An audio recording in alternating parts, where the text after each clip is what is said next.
Hello everyone, I'm Alex Dykes, and today we're inside a 2014 Kia Soul, taking a look at the all-new 8-inch Kia UVO Infotainment and Navigation system.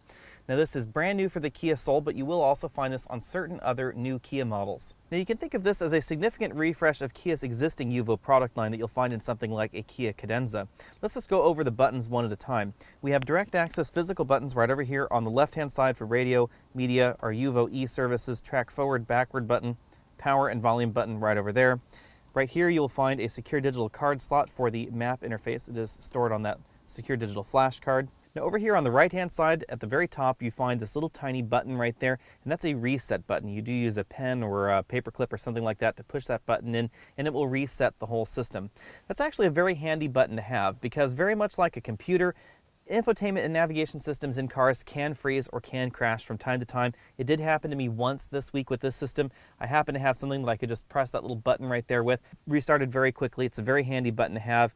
If you have that same kind of problem with my Ford Touch, you have to pull the fuse out in order to reset the system. It's a bigger pain, even though that sort of thing does tend to happen in modern infotainment and navigation systems.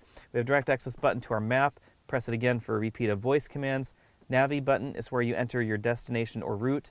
We have a phone, info, as well as a setup button over there. And then we have a scrolly knob right here for tuning and file selection, and you press to enter. Now let's take a closer look at this screen. It is, as I said, an 8-inch touchscreen LCD. It does support certain dragging commands, but it doesn't support multi-finger gestures. Right now we're taking a look at the home screen. This can easily be accessed if you're off wandering around in one of these other screens by pressing this little home button right up there in the corner. It's divided into two quadrants. We have our navigation over on this side, and then we have our infotainment right over there on that side. And then we have little buttons right down here for direct access to all of your menus.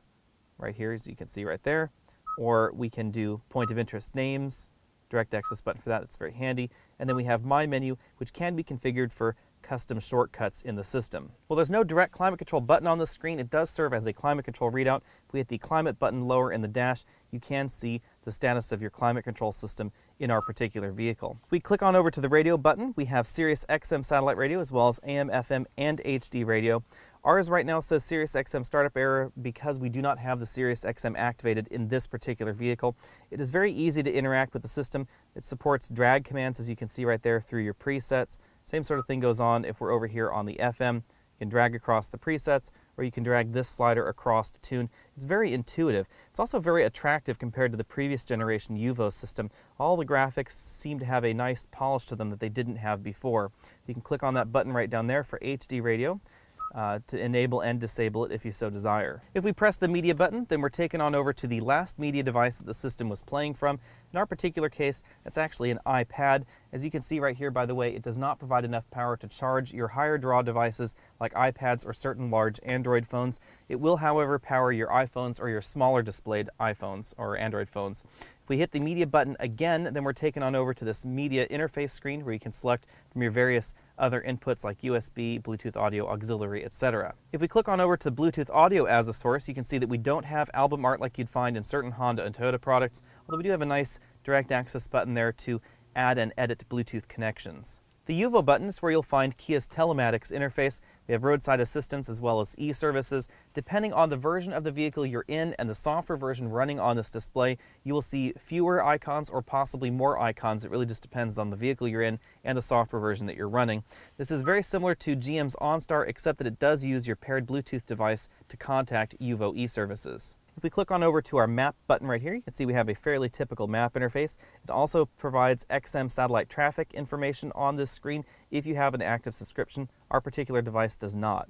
Direct access button to home. You can change the view whether you want north up or direction up. You can enable or disable navigation directions, and you can zoom in and out with the plus and minus button. Hit the menu button up here, you have some direct access options for your route, point of interest, navigation volume, traffic information, etc. If you want to actually enter a destination in the system, then we click on over here to the Navi button, and that's where you can enter an address, gas station, restaurants, etc. One nice touch with this system is that you can actually enter an address while you're in motion, so your passenger can do this. You know, the driver really shouldn't be doing that, of course, but the passenger definitely can do that while you're in motion. That's something that a lot of systems do lock out. This option screen is also where you will find route options like cancel your route or edit a route, route info, route overview, preview, etc. If we click on over to our Bluetooth phone interface, this is a fairly typical but relatively basic Bluetooth phone interface. We don't have any messaging support right here in this system. If We pop down to the info button. This is where you'll find Pandora integration, as well as your climate control readout, Sirius XM data, and a quick guide, which is sort of a user's manual for the entire system. If we click the setup button, that's where you'll find system options that are changeable, as well as the system information in the system. Again, these screens can be dragged around like that. It's very simple to interact with. You won't find vehicle settings in the Soul, especially on this screen. Certain other Kia products may have fewer options in the screen or more options depending on what the vehicle has in it. The only feature this system is truly lacking, in my opinion, is a voice command interface for your iDevice or your USB media library. Although it is relatively easy to browse your device, you can click playlists, albums, songs, etc., and you can scroll using the screen right here. Once the screen is scrolling sort of like an iPad, you can actually drag this slider for even faster access to particular lists. It does take a while for the system to load your library, however, so do keep that in mind. So you can see right there, I'm still only on the C's on my song list. It is loading relatively rapidly there, but it does take a little bit to navigate around your iDevice or your USB stick if you have a lot of songs on that device. Now this is a lot less convenient to navigate around in than the Honda, Toyota, or Ford systems where you can just click a button and you can say play artist Madonna or play artist, whatever, and it will just start playing that artist for you. It will also search for songs, etc. You can't do that in this particular system, although the interface is very easy to interact with. Overall, I would call the system relatively tied with the Honda and Toyota systems, even though we don't get those voice commands, because I think the graphics and the overall system layout are superior to what you get in the Honda and Toyota products, especially in this particular price category, where something like a Toyota Corolla would have a much smaller screen, although you do get those voice commands for your USB or your iDevice. I think that my Ford Touch is a little bit more fully featured, and Chrysler's Uconnect system is also more fully featured, and it's just as intuitive as this particular system. Thanks for taking the time to check out this video. Go ahead and click that banner at the bottom of your screen so you can be updated on all of my latest videos, including the full and complete review of the Kia Soul Exclaim coming up very soon. You can also find me over at facebook.com/AlexandAutos, and you can always email your questions to alex@alexandautos.com. I'll see you next week. Hamster Susie, Hamster Sam, do the jitterbug out in Hamsterland, watch 'em shimmy. Sammy's so skinny, full like a heavens above, looks like hamster love.